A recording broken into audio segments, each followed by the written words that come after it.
Hello guys, आज हम बात करने वाले हैं कंपैरिजन ऑपरेटर के बारे में कि कंपैरिजन ऑपरेटर क्या होता है। कंपैरिजन ऑपरेटर क्या होता है? बेसिकली कंपेयर करने के लिए होता है। कंपैरिजन ऑपरेटर बेसिकली क्या होता है, जैसे अगर हमें सपोज करिए 2 इज इक्वल्स टू हमें दो के बराबर है, हमें 2 के 2 बराबर है, अगर ये चेक करना हो तो हम डबल इक्वल से ये चेक कर सकते हैं कि 2 इज इक्वल टू 2। ये हमारे पास एक कंपैरिजन ऑपरेटर होता है, इसको हम डबल इक्वल से रिप्रेजेंट करते हैं। सपोज करिए हमारे पास 2 नंबर है और उस नंबर को या 2 स्ट्रिंग है, उसको हमें मैच करानी है। तो जब आप प्रोग्रामिंग करोगे तो आगे समझ में आएगी। जैसे हमारे पास 2 नंबर है, अगर हमें आपको 2 नंबर से मैच कराना, जैसे हमको क्या कराना है, जैसे हमें 2 इज इक्वल्स टू 2 मैच कराना, 2 इज इक्वल्स टू 2, हमें 2 इज इक्वल्स टू 2 मैच कराना, तो हम कैसे करेंगे? डबल इक्वल टू कर देंगे। और यहाँ पे देखो इफ़ कर दिया, इफ़ अगर हमने कर दिया 2 इज इक्वल्स टू 2, अगर 2 इज इक्वल्स टू 2 है तो भाई प्रिंट कर दे, क्या कर दे यहाँ पे, अगर 2 इज इक्वल्स टू 2 है तो प्रिंट करवा दो, यहाँ पे कुछ भी चीज़ प्रिंट करवा दो, प्रिंट करवा दो ट्रू, और एल्स क्या करवा दो, एल्स फॉल्स करवा दो, एल्स रिटर्न प्रिंट करवा दो, फॉल्स प्रिंट करवा दो। अब क्या करते हैं, अब हम क्या करें, 2 इज इक्वल्स टू 2 है तो हमने प्रिंट करवा दिया। ये हमारे पास हो गया कंपैरिजन ऑपरेटर। ये हमको 2 वैल्यू के बीच को हमें कंपेयर करवाता है विथ डेटा टाइप। आप डेटा टाइप के साथ ही कंपैरिजन करवा सकते हो। अगर हमने इसको एक स्ट्रिंग ले लिया और एक इंटीजर ले लिया तो ये कंपेयर नहीं करेगा, तो ये एरर आपका हमेशा फॉल्स में ही जाएगा। कंडीशन ये देखो फॉल्स में जाएगा, तो ये हमारे पास ये क्या करेगा, ये डेटा टाइप हमें सेम होना चाहिए। अगर डेटा टाइप सेम नहीं है तो टाइप कन्वर्जन करके डेटा टाइप चेंज कर लो। अब सपोज करो हमने क्या किया, हमने कर दिया a इज इक्वल्स टू 2 और हमने कर दिया b इज इक्वल्स टू 2। अब हम यहाँ पे इसे जर्नलाइज करने की कोशिश करते हैं, और हमने कर दिया a is equals to and b।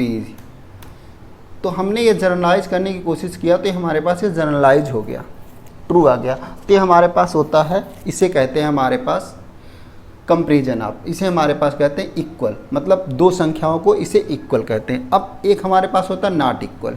Not equal को हम रिप्रेजेंट करते हैं, नॉट इक्वल को हमारे पास रिप्रेजेंट करने के लिए एक्सप्लेनेशन एंड डिजाइन, इसे कहते हैं नॉट इक्वल। नॉट इक्वल के लिए हमारे पास अब इसी प्रोग्रामिंग में कर दो, अगर इसी प्रोग्रामिंग में कर दो। देखो हमने b को 3 कर दिया, b को हमने 3 कर दिया, अब हमने v को हमने 3 कर दिया इसी प्रोग्रामिंग में, और हमने क्या कर दिया, हमने सिंपल सा नॉट लगा दिया।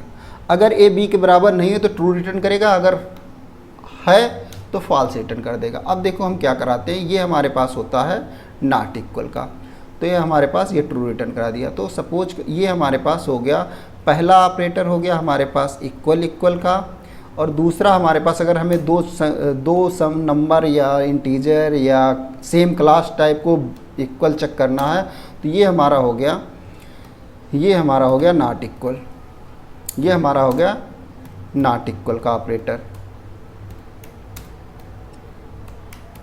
ये हमारे पास नॉट इक्वल का हो गया। अब तीसरा आता है हमारे पास ये 2 ऑपरेटर हो गए, इक्वल एंड नॉट इक्वल, और तीसरा आता है ग्रेटर देन। अगर किसी संख्या को आपको चेक करना कि ये ग्रेटर है तो ग्रेटर के लिए ये सिंपल सा साइन होता है, जैसा आप मैथ में पढ़े हो ग्रेटर देन लेस देन, तो ऐसे ही होता है।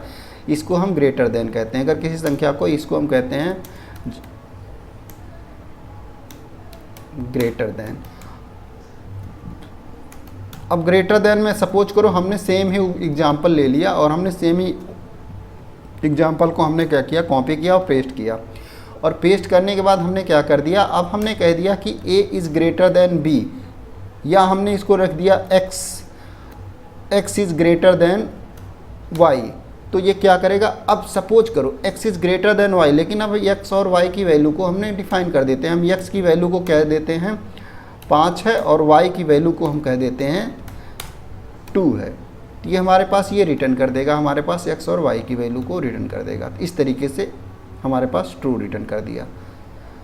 और अगर हम यहाँ पे ये भी रिटर्न करा, ये हमारे पास वैल्यू को रिटर्न कर दिया। अगर ट्रू है तो ट्रू को वैल्यू रिटर्न कर देगा, ट्रू है तो हमारे पास हम अगर यहाँ पे x रिटर्न कराएं तो x रिटर्न कर देगा कि x वाली वैल्यू ट्रू है, तो हमने ट्रू करवा दिया। सेम एज इट इज़ क्या होता है, अब अपने पास हमारे पास दूसरा होता है, एक ग्रेटर देन हो गया, एक हमारे पास लेस देन भी होता है।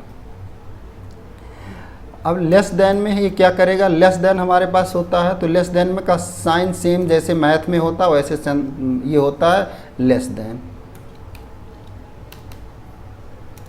लेस देन, अब लेस देन में क्या करना, लेस देन में सिंपल सा यहाँ पे क्या करना, यहाँ पे वही सिंपल सा उठाओ लॉजिक, और हमने यहाँ पे ग्रेटर रखा है, यहाँ पे x को लेस देन करो, अगर x लेस देन y होगा तो ट्रू कंडीशन प्रिंट करेगा, नहीं तो फॉल्स कर देगा। तो हम यहाँ पे क्या करेंगे, यहाँ पर भी फॉल्स में ही जाएगा। फॉल्स में जाएगा क्यों वो भी बता देगा, और फॉल्स में गया क्यों, और इसमें फॉल्स में जा रहा तो हम y की वैल्यू को प्रिंट करवा दे रहे हैं, तो हमारे पास ये y की वैल्यू भी प्रिंट हो जाएगी, ये देखो।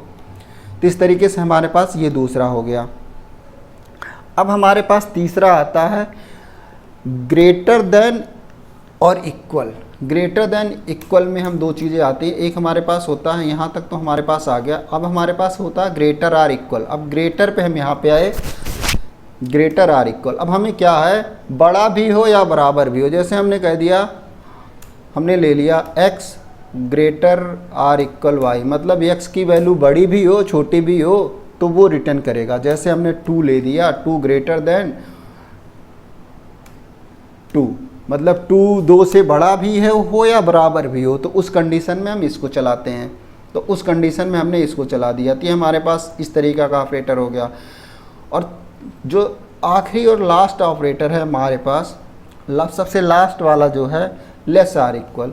अब लेस आर इक्वल में वैसे लेस आर इक्वल, अब क्या कर दिया आपने, इसी में हमने कह दिया x less or equal y. हमने क्या कर दिया, x की वैल्यू या तो 2 से छोटी है, मतलब यही सेम 2 से छोटी है या तो 2 के बराबर है, तो ये इस तरीके से वर्क करता है। आई होप आप लोगों ने